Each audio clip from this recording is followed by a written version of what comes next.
And I think symbolically, at the very end of our lives, if we can still say, you know, we were never humbled, we were knocked down, but we got up, and I can say, I lived life with integrity, and I took all the blows, and I still prevailed, I think that's a good epitaph for anyone. I also realize that you can't be alone.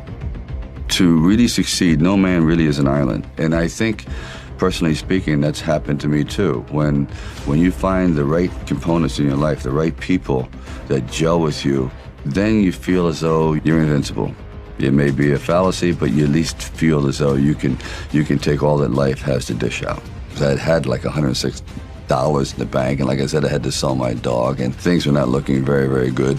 My $40 car had just blown up, so I was taking a bus to work. But still, it didn't matter. I wanted to stick with it. This guy, as a young man, had a dream to become a big movie star, to come to Hollywood, and to become a great director and producer and a writer, and all those kind of dreams he had. Of course, everyone told him it can't be done. But, you know, he wouldn't take no for an answer, and he moved across from New York to Los Angeles to Hollywood.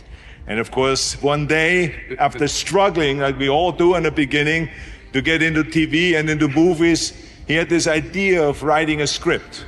And in longhand, he wrote this script, which was Rocky. The rest is history.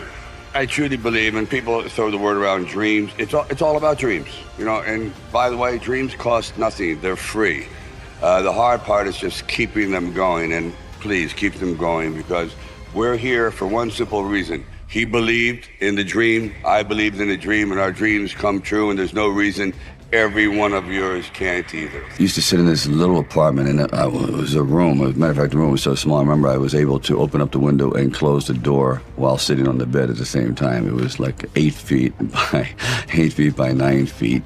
But the one thing about that room, there was really very little distraction. So I would sit there propped up in bed, and I'd go out with my big pen and legal pad and just start writing these stories. And most of them were very, very trivial. There was something about the process of unrealized dreams. I was always brought back to this subject because I think it's one of the most enduring subjects and one of the most difficult passages for people to accept that they never were realized in their own lifetime, that they just didn't get that shot. So I decided it was a time to come to California. So I went to California, and I moved in the Valley, and things weren't going very, very well there. As a matter of fact, I had to try to sell my dog because it was either do that or he just was not going to be very well fed around the house.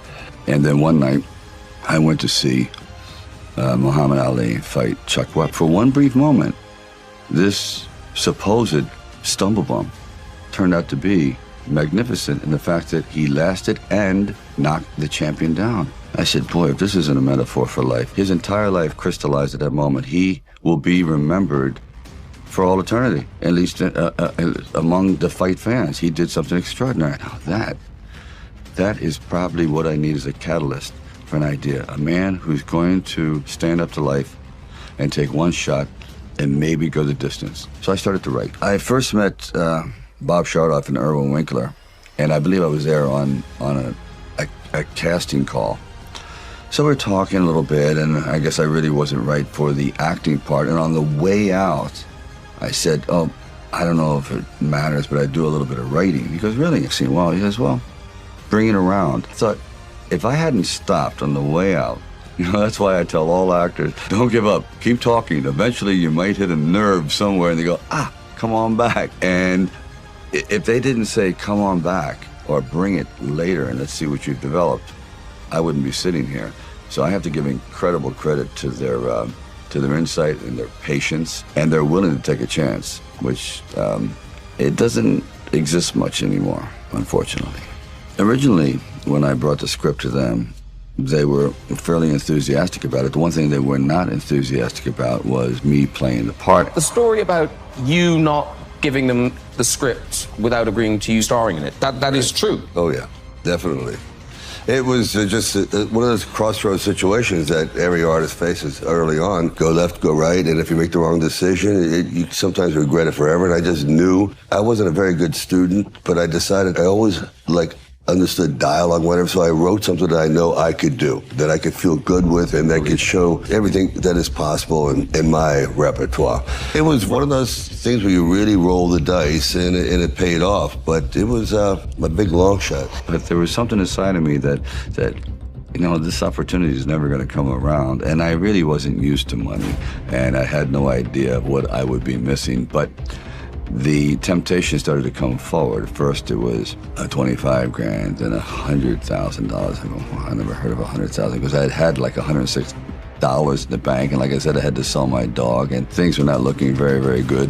My $40 car had just blown up, so I was taking a bus to work, but still, it didn't matter. I wanted to stick with it. Then it went up to $150,000, $175,000, and it went up to $250,000. Now my head was starting to spin, and I thought, all right, you've really managed poverty very well. You've got this down to a science. You really don't need much to live on. I had like sort of figured it out, so I was not in any way used to the good life. I know in the back of my mind, if I sell the script and it does very, very well, I'm going to be very, very upset.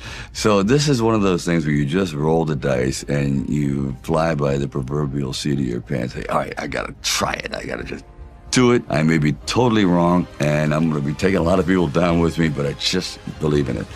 I had to teach myself early on, expect to fail. Expect it. Covet it, welcome it, it's going to happen, but it's not a permanent state. Right. The most valuable thing you might have in your life you really don't pay attention to, especially when you're young, because you just feel you have an abundance of it. It's never ending. Time. And as you get older, you realize time becomes your currency. When you realize there's less runway up ahead than behind, you sometimes learn that too late. So I'm telling you people that you really have to be very, very, very stingy with your time. Don't waste it on people that aren't like-minded. Don't waste it doing things that you know are not part of your dream plan. Don't waste time being bitter, which I know I've been argumentative. I understand the meaning of hate, because in the end, it's just waste your most valuable asset, time. We basically are in a movie from the time we're born. And then when you get to be around 18, 20, you're now the director of your movie, which is called life. And I ask you, knowing that if you were in a movie of your own making, would you be proud of the part you're playing? I certainly wasn't. And I took drastic steps to change all that. The point being, if you're producing this film called You, make it the way you want to make it.